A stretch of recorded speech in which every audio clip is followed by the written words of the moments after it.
रात का समय था। कासगंज गांव में सन्नाटा पसरा हुआ था। तब ये घर की दीवार के सहारे 3 लोग मुंह पर कपड़ा बांधे हुए कूद गए। उनमें से एक व्यक्ति दूसरे व्यक्ति से बोला, और नंबर 1, और तुम्हें पता है ना और तुम्हें क्या करना है? ओ हाँ मुझे पता है नंबर 2। उनका साथी नंबर 3 जो उन सब में उन दोनों से नाटा था, गुस्से से बोला, अरे ये क्या नंबर 1 नंबर 2 लगा रखा है? चोरी करके अपना काम खत्म करते हैं। मगर उन तीनों को नहीं पता था कि उस घर का मालिक सोया नहीं था, बल्कि जागकर दरवाजे से कान लगाकर उनकी बातें सुन रहा था। घर का मालिक अपनी पत्नी से बोला, मुझे लगता है बाहर चोर है भाग्यवान। अरे तो जेम्स बॉन्ड की तरह दरवाजे पर कान रखे उनकी बातें क्यों सुन रहे हो? क्या घर में चोरी होने का इंतजार कर रहे हो? दरवाजा खोलकर चिल्लाओ। मकान मालिक ने तुरंत दरवाजा खोल दिया और सामने खड़े हुए तीसरे नकाबपोश को देखकर चिल्लाते हुए बोला, अरे गबरू तू तो अब दिन दहाड़े घरों में घुसकर चोरियां भी करने लगा। ये सुनकर गबरू ने अपने चेहरे से नकाब हटा लिया और अपने दोनों साथियों से बोला, अरे मैंने कहा था ना कि नंबर 1 नंबर 2 नाम से कुछ नहीं होगा संपत और कपटा। इस घर के मकान मालिक को कैसे पता मेरे बारे में बे? वो इसलिए क्योंकि सारे कासगंज में तुम ही इतने छोटे हो, लेकिन तुमने ये स्वयं बता दिया कि तुम्हारे साथ चोरी करने संपत और कपटा आए हैं। मकान मालिक की बात सुनकर संपत चिल्लाते हुए कपटा और गबरू से बोला, अबे देखते क्या हो? अबे अपनी जान बचाकर भागो। कुछ ही देर में ये चिल्लाएगा और सारा कासगंज इकट्ठा हो जाएगा और मार मार कर फिर हमारा भर्ता बना दिया जाएगा बे। संपत, कपटा और गबरू दौड़ते हुए वहां से भागने लगे। सारी गांव में जगार हो गई। गबरू भागता हुआ बोला, अरे यार लगता है सारे गांव वाले जाग गए वे। अबे भागते रहो गबरू, अगर कहीं पकड़े गए तो आज खैर नहीं बे। अरे लेकिन हम भाग कर जाएंगे कहाँ बे? अबे टेंशन मत ले। अबे अपन है ना, अपन एक ठिकाना जानता है बिड़ू। यहाँ से कुछ दूर एक खंडर जैसा कुछ बना हुआ है। अपन वहां जाकर छुप जाएंगे। हाँ उस खंडहर के अंदर कोई डर के मारे नहीं जाता। कहते हैं कि उस खंडहर में भूत रहते हैं, समझे? अबे ओ गोबर गबरू, हमें भूत प्रेतों के चक्कर में क्यों फंसा रहा है बे? गबरू कहीं क्या बे? अबे पागल हो गया क्या तू? अबे सुन लो, तुम दोनों से बड़ा भूत इस संसार में कोई नहीं, समझे? कुछ ही देर में वो तीनों एक खंडहर के सामने खड़े हुए थे। अबे अंदर चलते हैं। मैंने कहा था गांव वाले खंडहर के अंदर नहीं आते। इसका मतलब ये नहीं है कि वो खंडहर के बाहर नहीं आते। गबरू की बात सुनकर वो दोनों तुरंत खंडहर के अंदर घुस गए। गबरू, खंडहर के अंदर तो बहुत ही अंधेरा है। अबे तो तुझे क्या लगता है कि हम तीनों भागकर किसी 5 स्टार होटल में आए हैं क्या? जो यहाँ पर बत्तियां जल रही होंगी वे। तभी कपटा की नजर झाड़ियों में पड़े हुए एक चिराग पर पड़ी जो रंग बिरंगी किरणों से जगमगा रहा था। गबरू वहाँ देख, सामने कुछ पड़ा हुआ है जो अंधेरे में चमक रहा है। गबरू की नजर जैसे ही उस पर पड़ी तो वो गहरी सोच में डूबते हुए बोला,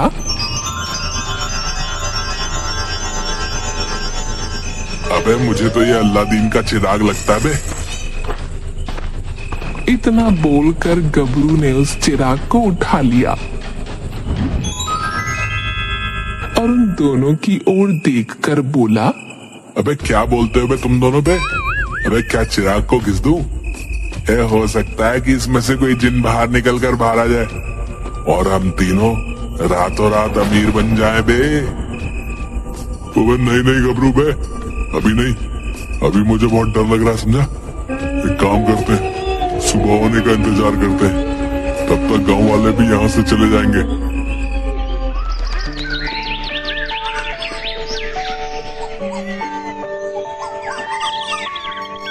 अगली सुबह संपत, कप्ता और गबरू खंडहर से बाहर निकल आए।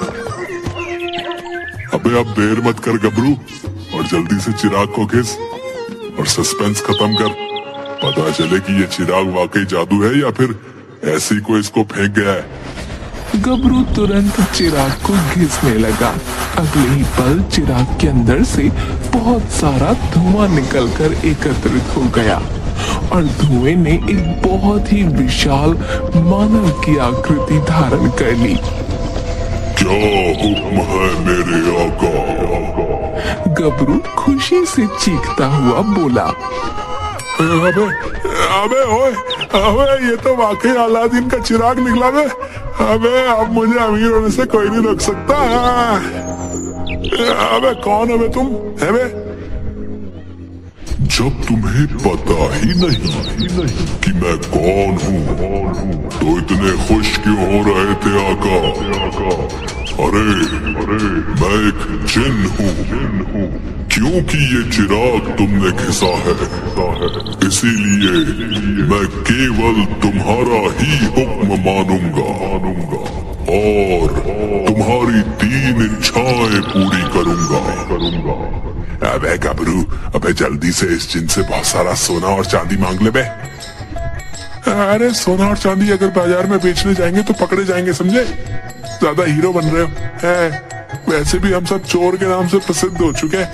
एक काम कर, इससे बहुत सारा कैश मांग ले, कैश है। तुम दोनों अपनी बकवास बंद करो। जो मेरे आका बताएंगे मैं वही करूंगा।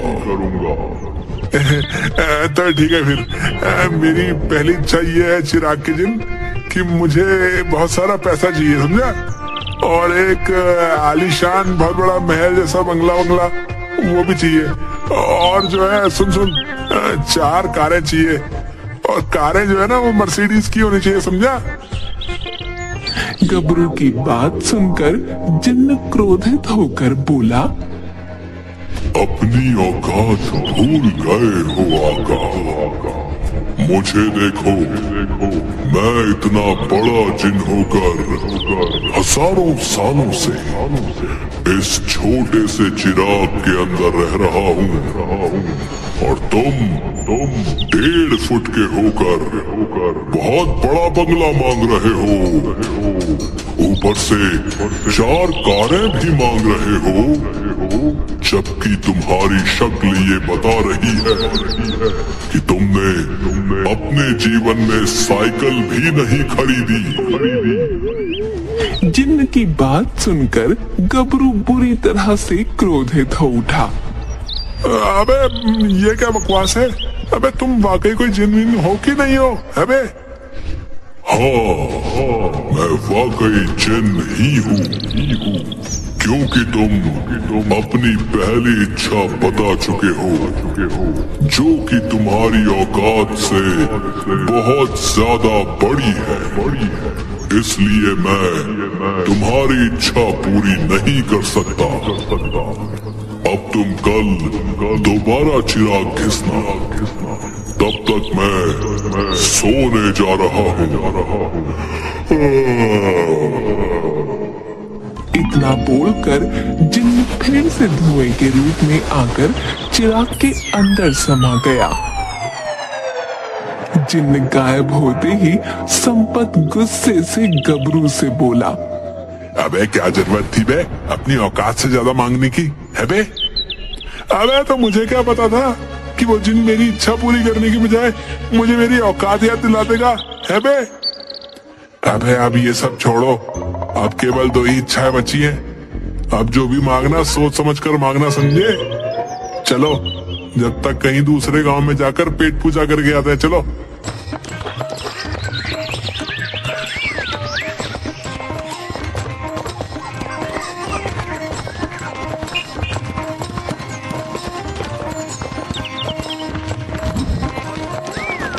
संपत, कपटा और गबरू तीनों एक ढाबे पर जाकर बैठ गए।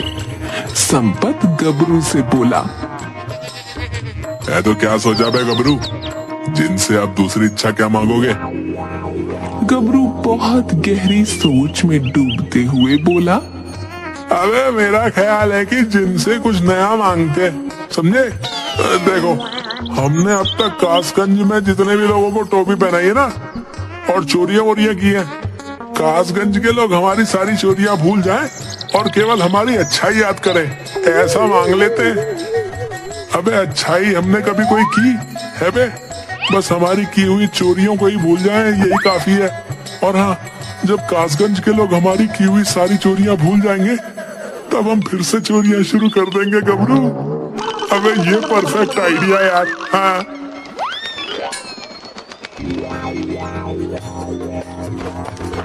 वो तीनों बेसब्री से कल का इंतजार करने लगे।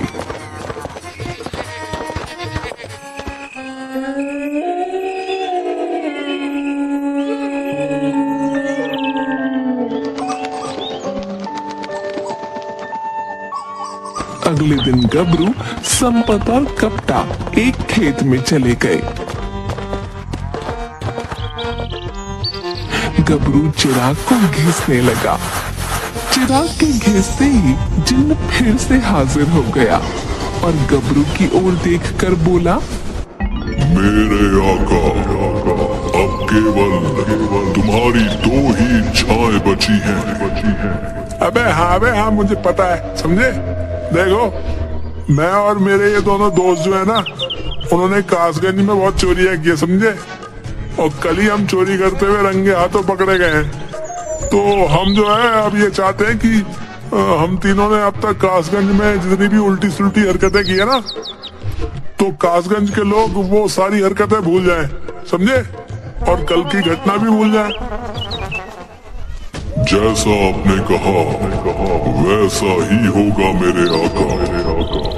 अब मुझे नींद आ रही है।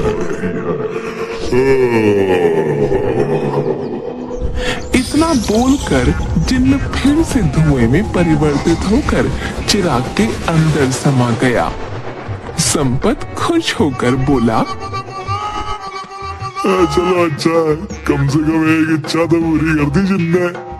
चलो ना, चलो चलते हैं।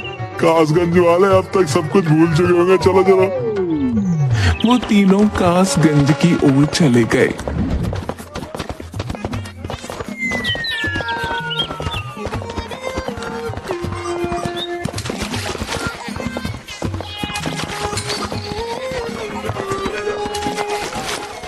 उन तीनों ने कासगंज में कदम रखा ही था कि तभी झुमरी ने दौड़ते हुए आकर गबरू के गले में हार डाल दिया और मुस्कुराती हुई बोली, अरे कासगंज के लोग तो आप तीनों का बड़ी बेसब्री से इंतजार कर रहे थे। गबरू आहिस्ता से संपत और कपटा से बोला, अबे यार, जिन्ने तो वाकई कमाल ही कर दिया। मैं हाँ गबरू, कल से चोरी करना फिर से शुरू कर देंगे।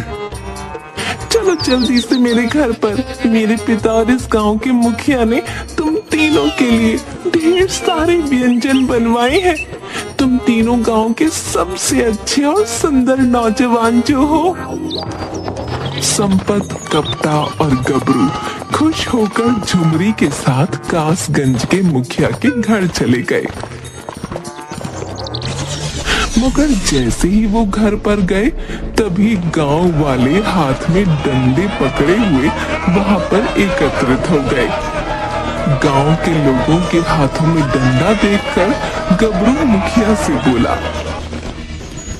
अरे मुखिया जी, झुमरी तो बता रही थी कि आपने हमारी दावत की है, फिर ये गांव वाले यहाँ डंडा लेकर क्यों खड़े हुए हैं? वो इसलिए कि कल तुम तीनों जो है यहाँ पर जो कारनामा करके गए हो ना, उससे आसपास के गांव में कासगंज का सर शर्म से झुक गया है। चोर कहीं के। अरे देखते क्या हो, मारो इन तीनों को, मारो। गांव वाले बुरी तरह से लाठियां डंडे लेकर तीनों के ऊपर चिपट गए। गबरू, संपत और कपटा बड़ी मुश्किल से जान बचाकर वहां से सीधे भागते हुए जंगल की ओर आ गए। अबे ये अलादीन का चिराग है या हमारे लिए कोई मुसीबत का चिराग है? अब मेरी भी कुछ समझ में नहीं आ रहा बे। अरे उस जिन को दोबारा बुला और पूछ कि हमारी दूसरी इच्छा पूरी क्यों नहीं हुई। अबे ये काम तो अब अगले दिन ही हो सकता, समझा? वो तीनों बेसब्री से कल का इंतजार करने लगे।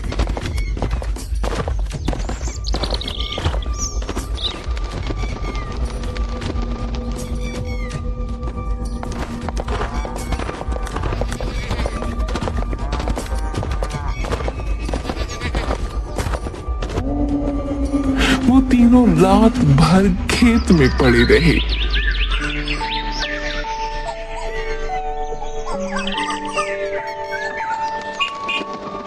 अगली सुबह गबरू फिर से चिराग खींचने लगा। चिराग में से जिन्न हाजिर हो गया। क्या हुक्म है मेरे आका? अबे ओ जिनके बच्चे, क्या लगा रखा है? क्या हुक्म है, क्या हुक्म है, क्या हुक्म है? मैं तुम्हें जो हुक्म देता हूँ मेरे हुक्म की तामील तो बिल्कुल भी नहीं होती है बे। तुमने तो कहा था कि कासगंज के सारे लोग हम तीनों की चोरियों को भूल चुके हैं, मगर तुम जानते हो कि ऐसा कुछ भी नहीं हुआ। उल्टा हम तीनों को इतनी बुरी तरह से पीटा कि अभी तक हमारा शरीर बुरी तरह से दुख रहा है। जब आपने चिराग घिसा था मेरे आका, तब मैं सो रहा था और मैं जागने के बाद भी कुछ घंटे नींद में ही रहता हूँ। हो सकता है मैंने नींद में कह दिया, मुझे याद नहीं। लेकिन क्योंकि तुम अपनी 2 इच्छाएं मांग चुके हो, अब तुम्हारे पास केवल आखिरी इच्छा ही बची है। जल्दी बोलो, तुम्हारी आखिरी इच्छा क्या है? गबरू डरते हुए अपने दोनों दोस्तों की ओर देखने लगा।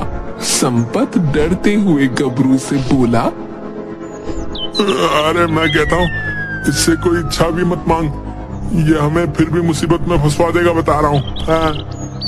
अबे चुप, एक बार इच्छा बताने में क्या अर्ज है? अबे हो सकता है कि आखिरी इच्छा ये पूरी करी दे। तभी उन तीनों के कानों में एक गांव वाले की आवाज टकराई। अरे कासगंज वालों, वो तीनों वहाँ खेतों में हैं, जल्दी आओ और इन सब की हालत टाइट कर दो। हाँ। अबे अगर इससे कुछ मांगना है तो केवल इतना मांग ले कि ये हमें यहाँ से काफी दूर ले जाकर छोड़ दे। अगर ये गांव वाले यहाँ पहुँच गए तो इस बार तो हम पक्का जेल के लॉकअप में ही नजर आएंगे। हाँ। अबे तुम बिल्कुल सही कह रहे हो बे। इतना बोलकर गबरू जिन्न से बोला, अबे सुन, अबे हम तीनों को कासगंज से बहुत दूर छोड़ दे, और वो भी कुछ ही सेकंड में, समझा? ताकि गांव वाले हमें ना पकड़ पाए, समझा बे? इसका मतलब मैं तुम तीनों को सही जगह पहुंचा दूं। हाँ, सही समझा बे, सही समझा, बिल्कुल सही समझा तू।